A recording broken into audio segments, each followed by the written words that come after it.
Hello everyone, welcome to our channel আমাদের প্রতিদিন। আজকে রবিবার, এখন বাজে 11টার মতো। আজকে আমরা ফিরে যাচ্ছি জামশেদপুরে। দেখতে দেখতে একটা সপ্তাহ কেটে গেল বাড়িতে। মনেই হচ্ছিল না যে আমরা এখন ছুটিতে ছিলাম। কেন কি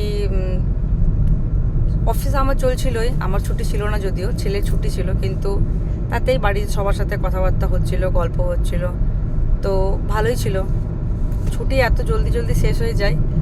যাওয়ার দিনে যে এক্সাইটমেন্ট থাকে, যে আনন্দ থাকে, ফেরার দিনে ঠিক ততটাই কষ্ট, ততটাই মন খারাপ।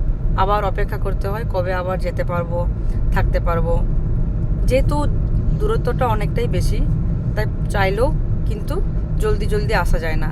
তারপরে ছেলের যেহেতু স্কুল শুরু হয়েছে, ও অ্যাডমিশন হয়েছে, তো যখন আরও ছোটো ছিল তখন তাও বা ভাবা যেত। এখন ওর স্কুলের জন্য আবার সেটা একটু প্রবলেমেটিক হয়েই যায়। আর এখানে সমস্ত স্কুলে সামার ভ্যাকেশন 1 মাস থাকে, তাই জন্য মোটামুটি 1-2 সপ্তাহের মতন থাকা যেতেই পারে।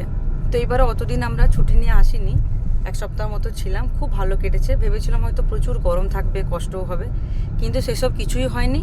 গরম রোদ ছিল, কিন্তু গরম সেরকম লাগেও নি। আর হাওয়া বাতাস ভালোই ছিল। লাস্টে 1-2 দিন বৃষ্টিও হয়েছে, ওয়েদার ভীষণ ভালো ছিল। আজকেও যে যাচ্ছি, রোদ কিন্তু নেই, মেঘলা মেঘলা করে রেখেছে। কোনো কোনো দিকে হয়তো বৃষ্টি পড়ছে। এখন আমরা মোটামুটি পৌঁছাতে আরও আমাদের লাগবে 1.5 ঘন্টার মতো।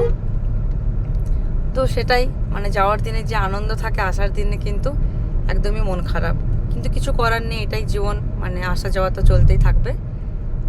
আর এইভাবেই করতে হবে, সময় বের করে আসতে হবে। দাদার মেয়েও ছিল, ও ভীষণ, যতদিন আমরা ছিলাম খুব আনন্দে ছিল, ছেলের সাথে খেলছিল, দুজন সারা দিন ঝগড়াঝাঁটি, খেলাধুলো একসাথে করছিল।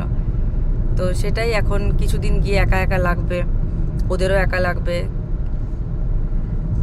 কিছু করার নেই। যদি ভিডিওগুলো ভালো লেগে থাকে, লাইক করবেন, শেয়ার করবেন, আমাদের চ্যানেলকে সাবস্ক্রাইব করে আমাদের পাশে থাকবেন। দেখা হচ্ছে পরের ভিডিওতে। ততক্ষণে সবাই ভালো থাকবেন। ধন্যবাদ সবাইকে।